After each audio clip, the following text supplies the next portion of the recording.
क्यों नॉन गांधी पर जाना चाहिए? अगर गांधी कांग्रेस के लिए अगर यूज़फुल है और गांधी की लीडरशिप में अगर पार्टी उभर सकती है तो फिर गांधी को क्यों नहीं सामने आना चाहिए? क्या वे कांग्रेस पार्टी के संबंधित नहीं हैं? Your questions, their answers. Dialogue at Nation Next. Hello and welcome to Dialogue at Nation Next. मैं हूँ राधिका धवड़ और आज मेरे साथ महाराष्ट्र कैबिनेट मिनिस्टर और नागपुर के garden minister doctor Nitin Raut जुड़े हैं। Very warm welcome sir. Sir, Congress ने हमेशा ये अपना एक स्टैंड मेंटेन किया है, शिवसेना ने भी, एनसीपी ने भी कहा हुआ है कि बीजेपी ईडी और सीबीआई जैसे सेंट्रल एजेंसीज को अपने पॉलिटिकल मोटिव के लिए यूज़ करती है। बट आज जब नवनीत राणा और रवि राणा को अरेस्ट किया हनुमान चालीसा विवाद पर, तो क्या महाराष्ट्र सरकार is also going the BJP way by arresting them?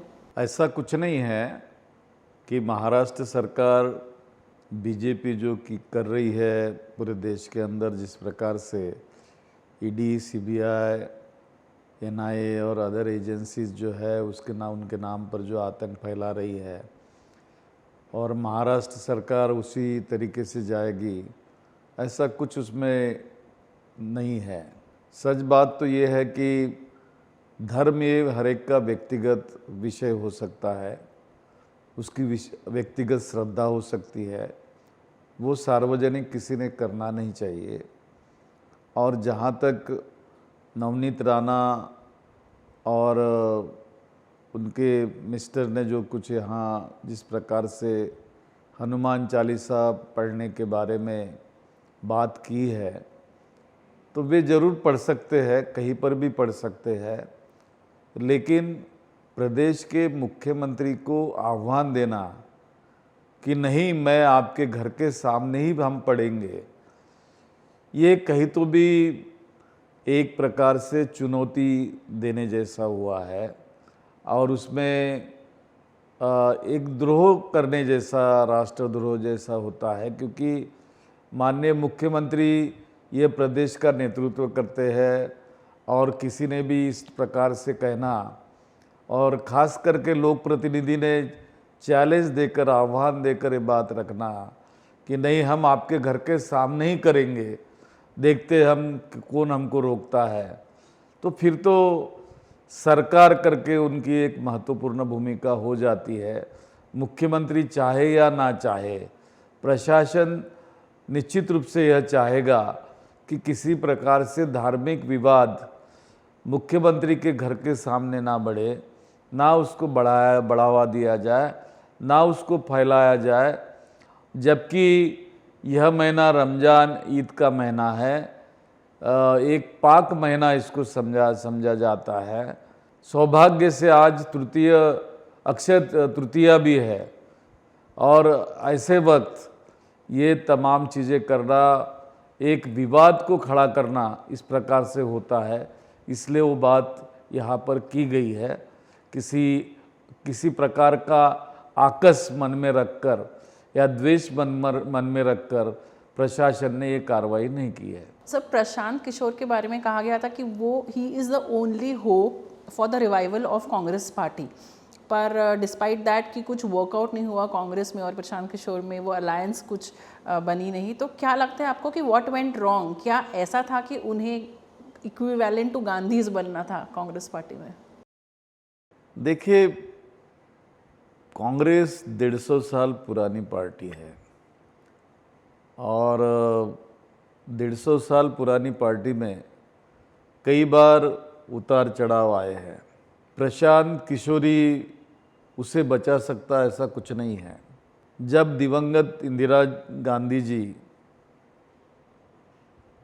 1978 में चुनाव हार गई थी, तब तो प्रशांत किशोर की ज़रूरत नहीं पड़ी कांग्रेस को और वे पुनः एक बार उभर कर सामने आई है। तो रोल मॉडल हमारे लिए कांग्रेस में पहला तो वो है कि जिन्होंने फिर से जीरो से कांग्रेस खड़ा किया था। दूसरी बार श्रीमती सोनिया गांधी जब कांग्रेस की अध्यक्षा बनी, तब बीजेपी की सरकार इस देश में थी और ऐसा कहा जाता था, बीजेपी गवर्नमेंट कहती थी कि हमारी सरकार बनेगी, दूसरी कोई सरकार नहीं बनेगी। प्रमोद महाजन जी थे और उन्होंने नारा भी दिया था उसके बारे में। लेकिन श्रीमती सोनिया गांधी जी के नेतृत्व में सन 2000 से लेकर सन 2014 तक के कांग्रेस की सरकार रही और उन्हें तो वे भारत की मूल निवासी तो थी नहीं, लेकिन जिस कदर उन्होंने एक परिचय दिया भारतीय संस्कृति का, भारतीय आध्यात्मता का और भारतीय भाषा का, उन्होंने जिस कदर से पार्टी को उभारा, क्या वे रोल मॉडल नहीं है कांग्रेस के लिए कि उन्होंने जीरो से खड़ा किया। तो जब हमारे पास हमारे पार्टी में ही ऐसे रोल मॉडल्स है, तो ऐसे वक्त प्रशांत किशोर ही एकमात्र हमारे लिए पर्याय है, ऐसा मैं तो नहीं समझता हूँ। तो मुझे लगता है कि जो कुछ भी हुआ है वो उसी आधार पर हुआ है और निश्चित रूप से कांग्रेस ने जो कुछ सोचा है वो सोच के आधार पर जब चिंतन शिविर 13, 14 और 15 तारीख मई को उदयपुर में होने जा रहा, उसमें काफ़ी सारी बातें सामने आएगी और क्या रोल कांग्रेस आगे निभाएगी 2024 के लिए, वह भी आपको नज़र आएगा। पर नॉन गांधी की डिमांड है कि कांग्रेस का face should be non Gandhi, but आपको क्यों लगता है कि कांग्रेस नॉन गांधी के लिए क्यों नहीं जा रही है? किस चीज़ से वो इनसिक्योर है? Are they actually insecure of Congress मुक्त भारत जो बीजेपी कहते आ रही है इतने वक्त से? लेकिन क्यों नॉन गांधी पर जाना चाहिए? अगर गांधी कांग्रेस के लिए अगर यूज़फुल है और गांधी की लीडरशिप में अगर पार्टी उभर सकती है, तो फिर गांधी को क्यों नहीं सामने आना चाहिए? क्या वे कांग्रेस पार्टी के संबंधित नहीं हैं? क्या उन्होंने कांग्रेस की आइडियोलॉजी को समझा नहीं है? क्या उन्होंने कांग्रेस पार्टी को उभारा नहीं है? क्या वे कांग्रेस पार्टी के लिए बलिदान दिया नहीं है? क्या उन्होंने कांग्रेस पार्टी को एक ऊंचाई पर पहुंचाने का काम किया नहीं है? क्या उनकी लीडरशिप में इस देश में बदलाव आया नहीं है?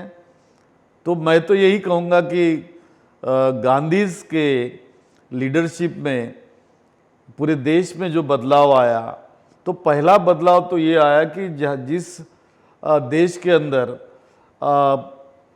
अन्न की उपज बहुत कम थी, वो उपज भी गांधीज़ ने बढ़ाई है। एजुकेशनल फील्ड में गांधीज़ में बहुत बड़ा काम किया है और बड़ी इंस्टीट्यूशन संस्थाओं का निर्माण किया। इंडस्ट्रियल सेक्टर में भी उन्होंने काफ़ी अच्छा डेवलपमेंट लाया है। आईटी का क्षेत्र लीजिए, अगर राजीव गांधी नहीं होते तो आज हम जो यह इंटरव्यू कर रहे हैं उसके लिए जो टेक्नोलॉजी आप यूज़ कर रहे, क्या ये टेक्नोलॉजी होती थी? पर क्या लोगों ने क्या राहुल गांधी या प्रियंका गांधी को एक्सेप्ट कर लिया है? देखिए, लोगों ने एक्सेप्ट करना किसी लीडरशिप को या नहीं करना, ये तो लोगों का सवाल है। हर वक्त के हिसाब से हर चीज़ बदलती है और बदलाव ये समय की मांग होती है। जिस ढंग से भारतीय जनता पार्टी आज काम कर रही है, उनकी लीडरशिप काम कर रही है, या प्रधानमंत्री नरेंद्र मोदी काम कर रहे हैं, यह चीज़ तो हमें एक हुकुम शाह की तरफ ले जाती है, एक ऐसे अघोषित इमरजेंसी की तरफ ले जाती है कि जहां व्यक्ति पूजा ये सबसे बड़ा महत्व रखती है। और लोकतंत्र का जहां तक सवाल है, तो मैं समझता हूँ कि परम पूज्य डॉक्टर बाबा साहब आम्बेडकर, जिन्होंने इस देश को संविधान दिया, जिन्होंने इस देश को संविधान देते वक्त लोकतंत्र की परिभाषा पे भाष्य किया, वहाँ उस भाष्य में उन्होंने कहा है कि जब इस लोकतंत्र में किसी व्यक्ति विशेष की जगह व्यक्ति पूजा के जगह पर पहुँच जाएगी, तब यह देश बर्बाद भी हो सकता है और हम आज देख रहे हैं कि देश किस कगार पर खड़ा है कि वहाँ महंगाई, बेरोजगारी बड़े पैमाने पे बढ़ी है और देश की आर्थिक स्थिति भी कुछ खास नहीं है। और ऐसे में देश का जीडीपी और साथ साथ पर कैपिटा इनकम भी जो है हर व्यक्ति का बहुत ही कम होते जा रहा है और कुछ चंद उद्योगपतियों की ही आर्थिक स्थिति सुधर रही है। ऐसे वक्त में देश का युवा वर्ग बड़े दुखी नज़रों के साथ एक प्रकार से यह चीज़ महसूस कर रहा है, बोल नहीं पा रहा कि उनकी ज़रूरत जो है वो उनकी ज़रूरत कहीं पूरी नहीं होते दिख रही है और उनकी आशाएं भी पूरी नहीं हो रही है। ऐसे वक्त निश्चित रूप से आज नहीं कल राहुल गांधी जी ने, हमारे जो नेता है, युवाओं के नेता है, वो लगातार जो अपनी बात युवाओं के सामने रख रहे हैं कि उनके दिल की बात रख रहे हैं। प्रधानमंत्री तो मन की बात रखते हैं और उनके मन की बात लोगों के दिल की बात नहीं बन सकती। तो युवाओं के जो दिल की बात राहुल गांधी जी जो हमारे नेता है वो जो रख रहे हैं बार बार, कहीं नहीं कहीं आज भले ही किसी को वो अच्छी नहीं लग रही होंगी, लेकिन आने वाले दिनों में उन्हें महसूस होगा कि एक ऐसा शख्स इस देश में जो राजनीतिक ऊंचाई पर है, जो गांधी परिवार के साथ जुड़ा है, लेकिन हमारी बात करता है। कोरोना काल में आपने देखा होगा कि वो एकमात्र शख्स थे कि जिन्होंने कोरोना के ऊपर भाष्य किया। उन्होंने देश के प्रशासन को ललकारा, बताया कि भविष्यवाणी की कि देश में क्या होने जा रहा है। उन्होंने प्रवासी मजदूरों की बात की, उन्होंने उनके लिए जाकर उनके लिए वे खड़े हुए, वे ऐसे महिलाओं के लिए खड़े हुए, ऐसे युवतियों के लिए खड़े हो गए जिन पर अन्याय अत्याचार किया, जिनकी बेआबरू कर दी गई, जिनका जीवन लूटा गया, सर्वस्व लूटा गया, उनके लिए खड़े हुए। प्रियंका गांधी खड़ी हुई, राहुल गांधी खड़े हुए। तो यह कोई दिखावा नहीं था, इस पर तो किसी ने कुछ बोला भी नहीं, लेकिन वे खुद होके खड़े हुए सामने और उनके लिए न्याय की बात की। किसान पूरे साल भर देश के दिल्ली के बाहर खड़े रहे, अनशन किया, उन्होंने धरना दिया। तो ये तमाम बातें जो है यहाँ पर जो रखी जाती है, मैं समझता हूँ कि बहुत महत्वपूर्ण रखी गई। आज भले ही लोगों को ऐसा लगता होगा कि हमें तो जॉब नहीं है, वी आर जॉबलेस, हमें कोई एजुकेशन में भी प्रायोरिटीज़ नहीं मिल रही, संस्थाएं बेची जा रही है, इंडस्ट्रीज बेची जा रही है, तो हमारा भविष्य क्या रहेगा। तो मैं तो समझता हूँ कि उनकी जो दिल की बात है अगर कोई रख रहा होगा देश के अंदर, तो राहुल गांधी रख रहे हैं। आज नहीं कल लीडरशिप को वो एक्सेप्ट करना पड़ेगा, उस लीडरशिप को, और जनता उसको एक्सेप्ट करेगी। महाराष्ट्र ने ज़ीरो लोड शेडिंग अचीव किया है, पर पावर थेफ्ट, बिजली की चोरी और वाटर क्राइसिस, पानी की कमी बहुत बड़ा मुद्दा है। आज भी 45 डिग्रीज टेम्परेचर हो रहा है। तो हाउ डू यू इंश्योर कि ये इश्यूज कैसे रिजॉल्व हो सकते हैं? देखिए, पावर क्राइसिस यह कोई लोकल सब्जेक्ट नहीं है, ये पूरा देश का सब्जेक्ट है। आज इस भरी गर्मी में जो हाईएस्ट टेम्परेचर चल रहा है, मुझे लगता कि 37 ईयर्स के बाद यह किल्लत आई है। और इसमें 17 ऐसे प्रदेश है कि जहाँ पर लोड शेडिंग चल रही है, लेकिन महाराष्ट्र में हमने किसी प्रकार की लोड शेडिंग होने नहीं दी। बीच में थोड़ी तकलीफ हमको गई 3-4 दिन, लेकिन वो हमारे वजह से नहीं गई थी। किसी प्राइवेट कंपनी ने अपना प्लांट बंद कर दिया था और अचानक से 1400 मेगावाट बिजली हमारी शॉर्टफॉल हो गई और उसके वजह से 3-4 दिन हमको वो भुगतान भुगतना पड़ा इस महाराष्ट्र को।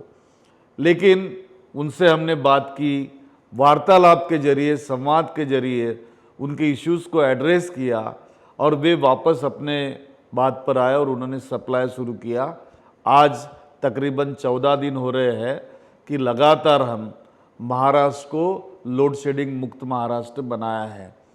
लेकिन साथ में कोयले की भी किल्लत है, कोल इंडिया लिमिटेड जो कोल मुहैया कराती है, उन्होंने 20% जो कोल बढ़ाना चाहिए वो बढ़ा नहीं है। आपने देखा होगा कि 2019 का डिमांड, पावर डिमांड अगर निकालेंगे आप, और 2021 का पावर डिमांड निकालेंगे, और आज का पावर डिमांड अगर आप निकालेंगे, तो तकरीबन मुझे लगता है कि 137 गीगावाट पावर डिमांड आज का है, जिसमें 20% बढ़ोतरी है पिछले इसके तुलना में। और जो हमको पहले 1,38,000 कोल पर डे लगता था, आज 1,41,000 कोल हमको लगता है, कि जिसका सप्लाई कोल इंडिया लिमिटेड हमको करते वक्त वे हमको 15% लेस सप्लाई कर रही है। और आपने देखा होगा कि थर्मल पावर प्लांट्स ही ऐसे प्लांट्स है कि जिनके जरिए हम 24/7 बिजली लोगों को दे सकते हैं। लॉकडाउन पीरियड में भी 24/7 बिजली हमने दी थी, हमारे लोग रात दिन काम कर रहे थे। साइक्लोन आया हमारे यहाँ, 2 साइक्लोन आया, एक निसर्ग आया, दूसरा तोकते आया। वो साइक्लोन में भी हमको बिजली देना पड़ा और काम करना पड़ा। हमारे यहाँ फ्लड आया, बड़े पैमाने पे फ्लड में हमने वर्क किया। तो हम कंटिन्यूस इसकी जो मैक्रो प्लानिंग करते हैं, वो मैक्रो प्लानिंग हमारी होती है। प्री रेनी सीजन भी प्लानिंग हमारी होती है, और उसके बाद जो पीक पीरियड की प्लानिंग होती है वो भी प्लानिंग होती है। और महाजेनको के हमारे जो यूनिट्स है, वो यूनिट्स भी 100% अगर हम चलाए तो 100% चलाने में हमारा PLF, MERC कहती है कि 75% PLF पे चलना चाहिए। हमने 85% PLF तक लेके गए हमारे प्लांट्स। 27 के 27 प्लांट्स हमारे चले हैं। और अभी आज के दिन में अगर देखेंगे तो हमारे 2 प्लांट्स हमारे थोड़े से बंद है, क्योंकि वहाँ के उनकी जो ट्यूब्स है उनमें प्रॉब्लम्स खड़ा हो गया। लेकिन बहुत जल्दी 2 दिन में हम उसको फिर से रिपेयर करेंगे। लेकिन उसका ऑल्टरनेटिव भी हमने करके रखा है।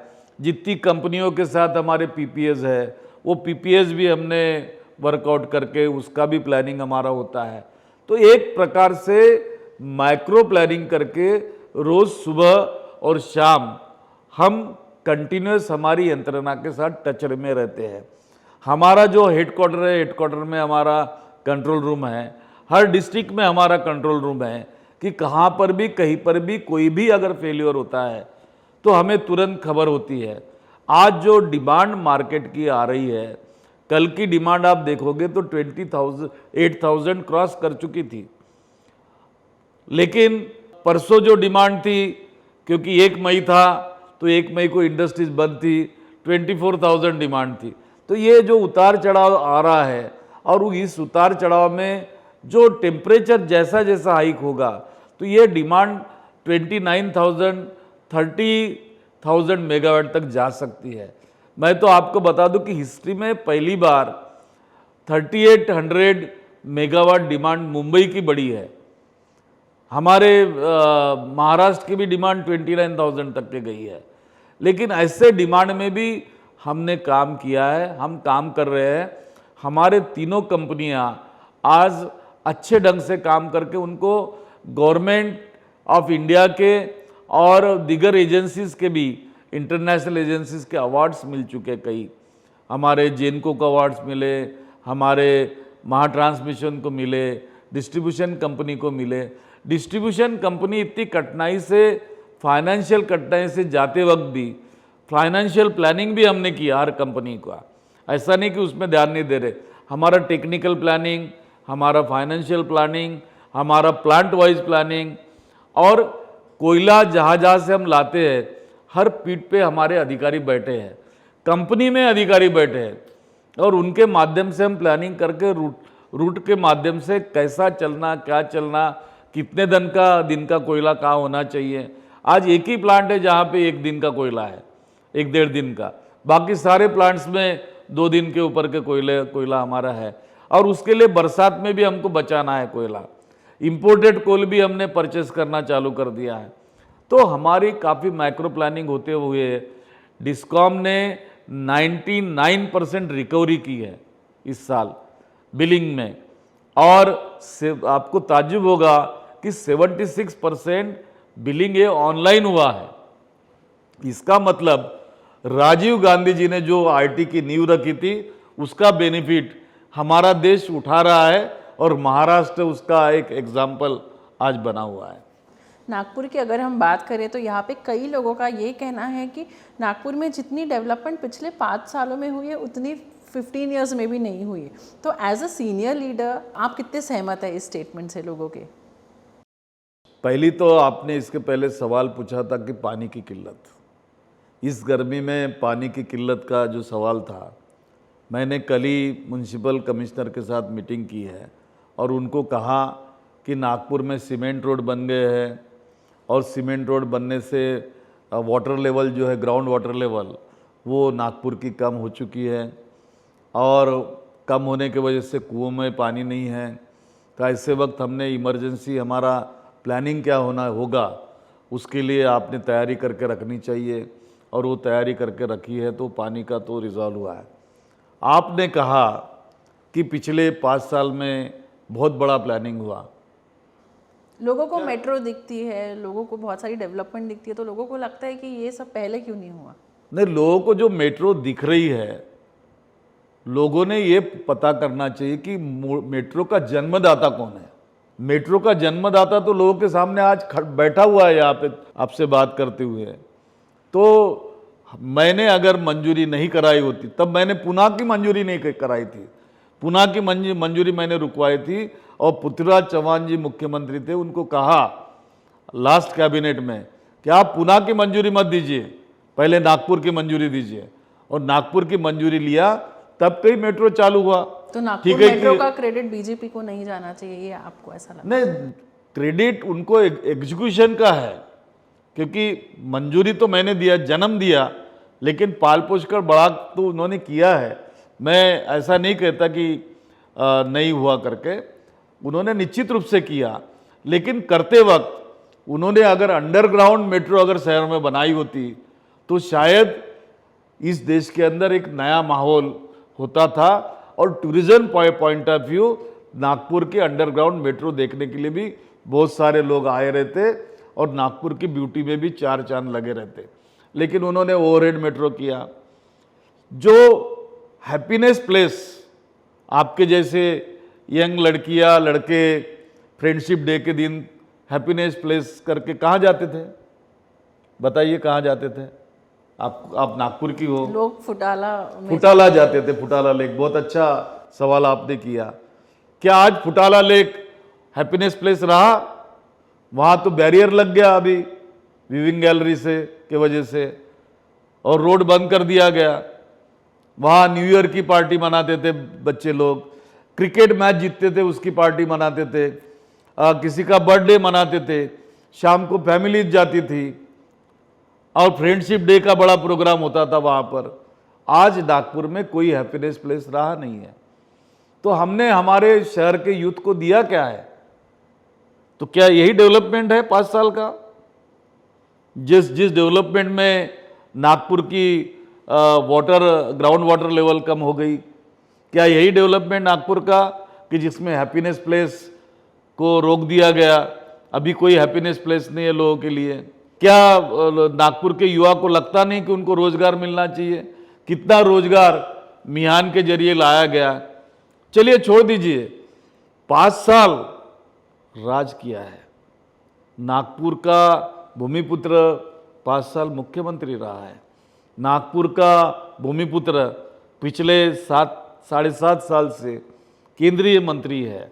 कितना रोजगार लाया गया, कितनी नई इंडस्ट्रीज आई हैं, कि जो इंडस्ट्रीज कहाँ जाता था। मैं तो अचंभित हूँ कि याद है मुझे कि यशवंतराव चौहान स्टेडियम में हमारे यहाँ के एक यूथ का बहुत बड़ा गैदरिंग हुआ था, और उस गैदरिंग में कहा था कि यहाँ इंजीनियरिंग कॉलेजेस इतने हैं और इतनी इंडस्ट्रीज आने वाली है, और ये इंडस्ट्रीज आने के बाद 50,000 एम्प्लॉयमेंट क्रिएट होगा। हुआ है? किसी गरीब को साइकिल देने से या किराए से 4 व्हीलर देने से उसको रोजगार नहीं मिलता। यहाँ के बच्चे जो आईटी सेक्टर में विदेश जाते हैं, बेंगलोर जाते हैं, दिल्ली जाते हैं, पुणे जाते हैं, नागपुर क्यों नहीं आ सकते? यहाँ का जो मैकेनिकल इंजीनियरिंग है उसको नागपुर में जॉब क्यों नहीं मिल सकता?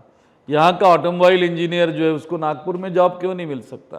तो लॉ यूनिवर्सिटी भी मेरे वक्त आई है, हमारी गवर्नमेंट के वक्त ट्रिपल IIT आई है, IIMA मैंने पुणे जाने नहीं दिया इसलिए वो नागपुर को मिली।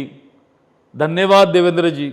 नागपुर आज भी हमारा हेल्थ हब बन सकता है, हमारा टूरिज्म यहाँ पे डेवलप हो सकता है क्योंकि टाइगर गेटवे है, हमारे यहाँ एजुकेशनल हब बन सकता है और कोशिश चल रही है।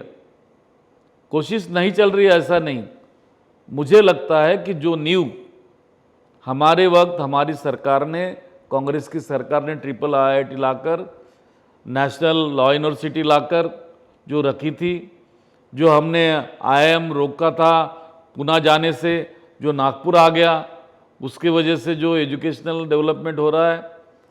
इन्होंने एम्स लाया है, हमने मेडिकल को डेवलप किया, IGMC को डेवलप किया और अभी डॉक्टर बाबा साहब आम्बेडकर PGI आ रहा है, post graduate institute of medical sciences आ रहा है। निश्चित रूप से हेल्थ हब भी बनेगा और टूरिज्म हब भी बनाने जा रहे गोरेवाड़ा के नाम पर हम यहाँ पर। तो डेवलपमेंट होगा, लेकिन युवाओं की खुशी किस बात में है? युवाओं की खुशी, उनका हैप्पीनेस प्लेस कुछ तो भी होना चाहिए, वो एक होता है। दूसरा, उनको एम्प्लॉयमेंट अच्छा जनरेट हो, वो होता है। तीसरा, एक अच्छा एनवायरनमेंट मिले। यहाँ तो ग्रीनरी जो नागपुर की थी, झाड़ काटे गए लेकिन झाड़ लगाए भी नहीं गए। तो क्या यह 5 साल का डेवलपमेंट है? तो मैं इसे मानता नहीं। मैं रोज़ अखबार पढ़ता हूँ, आप भी अखबार पढ़ती होगी। खास करके मैं नागपुर का जो पेज होता है वो पढ़ता हूँ। तो मैं इतने दिनों में लगातार देख रहा हूँ कि मनपा को चुनाव को ध्यान में रखते हुए कई कमेंट्स का पेज आता है। तो उसमें गार्बेज का इशू रहता है, दूषित पानी का, कंटेमिनेटेड वाटर का इशू रहता है। तो इन तमाम बातों को लेकर मैं थोड़ा सा चिंतित था। तो मैंने कल म्युनिसिपल कमिश्नर को कह के महानगर पालिका में मीटिंग ली और उनको कहा कि अगर इतना ज़्यादा टेम्परेचर हमारे यहाँ बढ़ रहा है और वाटर क्राइसिस आने के चांसेस है, तो ऐसे वक्त तुम्हारा प्लान क्या है? तो तुमने उसके लिए इमरजेंसी प्लान बनाना चाहिए। चेयरमैन NIT भी थे, कलेक्टर नागपुर भी थे और वे भी थे, और स्मार्ट सिटी के भी CEO थे, और वो चारों ने वहाँ पर मुझे सुना और उन्होंने उस पर वर्क करना चालू कर दिया। फिर मैंने उनको कहा कि किसी भी इंसान को नागपुर के अगर ये लगता है कि मेरे इलाके में कुछ नहीं हो रहा, राधिका के धंतोली में पानी बराबर नहीं आ रहा, कि पानी सड़क पर बह रहा है गंदा पानी, तो वो अगर चाहती कि उसको इमीडिएट रिड्रेसल हो, उसका निवारण हो, तो आप नागरिक निवारण केंद्र हर जोन में बनाइए ताकि पब्लिक आपसे डायरेक्ट कनेक्ट हो सके। और उसके बारे में जो कुछ भी किया जाता है वो अखबार में दूसरे दिन आना चाहिए कि मनपा प्रशासन ने और जिला प्रशासन ने ये चीज़ें यहाँ पर की है। एक बात और मैंने कलेक्टर को कही थी कि जितनी भी गवर्नमेंट ऑफ महाराष्ट्र की स्कीम है, हमने पिछले 2 साल में जो भी काम किया है उसको भी कहीं लाना चाहिए। तो हमने एक प्लेटफॉर्म कलेक्टर ऑफिस में बनाया है, डॉक्टर बाबा साहब आम्बेडकर न्याय योजना। उसके तहत जितनी भी सरकारी योजनाएं हैं वो तमाम लोगों को सिंगल क्लिक पे अवेलेबल हो जाएगी। ऐप हमारे ऐप पर अवेलेबल हो जाएगी, वहाँ पे योजना भी बताई जाएगी। योजना अगर तुमको पसंद है जैसे कि आपको स्कॉलरशिप चाहिए, राधिका को स्कॉलरशिप चाहिए, तो राधिका वहाँ जाएगी, क्लिक करेगी, उसका एप्लीकेशन फॉर्म वहीं पे आता है, उसको भरेगी और वहीं पे उसको फॉरवर्ड करेगी, तो उसका इमीडिएट वहाँ फॉर्म चला जाएगा और उसका रिप्लाई भी टाइमिंग जो है उस टाइमिंग के हिसाब से आएगा। और उसमें अगर कोई त्रुटियां है तो वो त्रुटियां भी तुमको बताई जाएगी। इतना सिंप्लिसिटी हमने यहाँ पर लाया हुआ है। ऐसी कोई पार्टी नहीं है जिसमें इनफाइटिंग नहीं होता है, यहाँ पे जहाँ डिसेंट नहीं होता है, यहाँ पे डिफरेंस ऑफ ओपिनियन नहीं होता है। बीजेपी में भी होता है। नरेंद्र मोदी और नितिन गडकरी, एल के अडवाणी, इनके बारे में भी काफ़ी कुछ लिखा आता है। नितिन गडकरी और एल के अडवाणी के लिए पीएम इन वेटिंग कहा गया है। नागपुर में 2 पावर सेंटर्स है बीजेपी के, एक नितिन गडकरी, एक देवेंद्र फडणवीस। फिर भी when it comes to the party उनमें एक यूनिटी दिखाई देती है, उनके क्रैक्स नहीं नज़र आते हैं। आप इतने सीनियर लीडर हैं नागपुर के, आपका क्या कहना है इस बारे में कि जब आप देखते हैं कि कांग्रेस के 2 कैंप्स बन चुके हैं, there are 2 groups senior leaders के बिकॉज ऑफ इन फाइटिंग, तो क्या आपने कभी इन इश्यूज़ को रिजॉल्व करने की कभी कोई कोशिश की? नहीं, मुझे तो कोई ग्रुप नज़र ही नहीं आता, क्योंकि मैं जब से गार्डन मिनिस्टर बना हूँ तो यहाँ तो एक ही ग्रुप है, कांग्रेस। मुझे दूसरा ग्रुप तो कहीं नज़र नहीं आया। और ग्रुपिज़म रहना अच्छी चीज़ है, जिंदा दिली का नाम है वो। अगर इनफाइटिंग नहीं होंगी तो उसमें अवेयरनेस कैसे आएगा? But तो क्या आपको लगता है कि विचारों का हो सकता पर है, क्या ये लीडरशिप का हो सकता है। पर क्या ये एक हेल्दी इन फाइटिंग आप कह पाओगे? हेल्दी तो दिख रही मुझे। अगर हेल्दी नहीं होती तो हम ग्रेजुएट कॉन्स्टिट्यूंसी का, जो ग्रेजुएट कॉन्स्टिट्यूंसी पिछले वक्त यानी कई सालों से, जब से वो कॉन्स्टिट्यूंसी बनी होंगी तब से बीजेपी के पास थी, पहली बार कांग्रेस के पास आई। नागपुर की जिला परिषद वो कांग्रेस के पास वापस आई। अब आप देखना, महानगर पालिका आने वाली है, महानगर पालिका भी कांग्रेस के पास आएगी।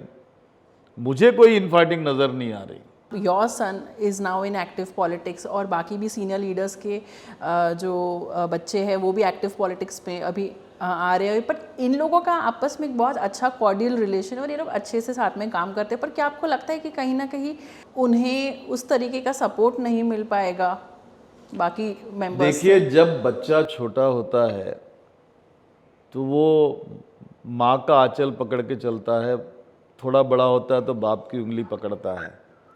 लेकिन जब बड़ा हो जाता है तो ना उसको बाप के उंगली की ज़रूरत है, ना माँ के आंचल की ज़रूरत है।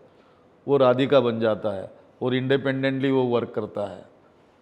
तो आप जैसी इंडिपेंडेंटली वर्क कर रही हो, उस प्रकार से वो इंडिपेंडेंट वर्क कर रहे हैं, उनको ज़रूरत नहीं है। और मैं नहीं मानता कि कोई भी पेड़ वट वृक्ष के नीचे बड़ा होता है। वट वृक्ष से अगर वो हटेगा तो ही वो उसकी हाइट बढ़ेगी। इसलिए उनका इंडिपेंडेंट होना बहुत ज़रूरी है और वो इंडिपेंडेंट है और उनमें तो किसी प्रकार का बिखराव मुझे नज़र नहीं आ रहा। ऐसा कहा जाता है कि महाराष्ट्र सरकार को गिरने से बचाने की एक कीमत अनिल देशमुख को चुकानी पड़ रही है आज जेल में रह के। कितना आप मानते हो इस चीज़ में? देखिए कि अनिल देशमुख जी का जेल में रहना एक दुर्दैवी घटना हम इसे मानेंगे कि जिसे फैब्रिकेटेड किया है और महाराष्ट्र सरकार को डराने की कोशिश की गई है। आज भी कोशिश चल रही है कि प्रदेश में लॉ एंड ऑर्डर बिगड़े, प्रदेश में धार्मिक कलह बढ़े। लेकिन क्या इसका फ़ायदा किसी को है? कभी भी जो जातीय दंगे होते हैं वो जातीय दंगों में नेतागण बाहर रहते हैं और लोग, जो कॉमन आदमी है वो पीसा जाता है, गरीब आदमी पीसा जाता है, कोई बाकी लोगों को कुछ फर्क नहीं पड़ता। तो ये भी प्रकार एक प्रकार से ऐसा है कि जैसे कहा जाए कि जिनके बच्चे विदेश में अंग्रेजी मीडियम में पढ़ रहे हैं वे यहाँ हमें कहते हैं कि नहीं नहीं हमारी महाराष्ट्र की बोली मराठी है, लोगों ने मराठी में पढ़ना चाहिए। तो पहले तो उन्होंने खुद को सवाल करना चाहिए। किसकी बात कर रहे हैं आप, अगर उनके बारे में बता। मैं किसकी बात कर रहा हूँ यह जनता जानती है, क्या अच्छे आप से जानती है। राज ठाकरे जी की बात कर रहे हैं? हो सकता है उन्होंने अगर ऐसा बोला होगा तो उनकी बात होगी। वे बताया कि उनका बच्चा कौन से मीडियम में पढ़ा, और वे जिस प्रकार से बात कर रहे हैं तो यह कितनी जायज है। गिरगिट को मैंने देखा बदलते हुए, आज इनको भी देख रहे हैं हम बदलते हुए। अब उनका रंग कौन सा होता है वो तो समय ही बताएगा। पर क्या आपको लगता है कि उनको बीजेपी का सपोर्ट मिल रहा है? ऐसी कई बातें हो रही हैं। लगता नहीं है, लगता नहीं है। और इवेंट तो कोई भी कर सकता है, जो ड्रामाटिस्ट होता है वो ड्रामा भी कर सकता है, हम भी कर लेते कभी कभी, इसमें कोई नई बात नहीं है। और उससे वोट में परिवर्तन होता है ऐसा मैं नहीं मानता। मतों का परिवर्तन काम पर होता है, और इस प्रकार का जब वातावरण निर्माण किया जाता है तो कहीं तो भी डेवलपमेंट करने में सरकार फेल हो रही है केंद्र की। एनडीटीवी ने एक बार किसी कारणवश जो मीडिया के ऊपर जो गवर्नमेंट ऑफ इंडिया का प्रेशर था उसको लेकर एक नए ढंग का आंदोलन किया था और अपनी स्क्रीन को ब्लैक कर दिया था। तो ये उसी प्रकार का है कि पब्लिक को कुछ ना दिखे नज़रों से, ना उन्हें बेरोजगारी दिखे, ना महंगाई दिखे, ना किसानों की आत्महत्या दिखे, तो उससे अगर उनको भटकाना है तो उनको माला जपने लगा दो आप। तो ये माला जपने वाला कार्यक्रम चल रहा है यहाँ पे। और लेकिन जनता भी होशियार है, बहुत ज्ञानी है, वो समझती है इन सब बातों को। देखिए वक्त क्या बताता है। Thank you so much, sir. Thank you for your valuable time. So nice of you. Nation Next News Hub for New India.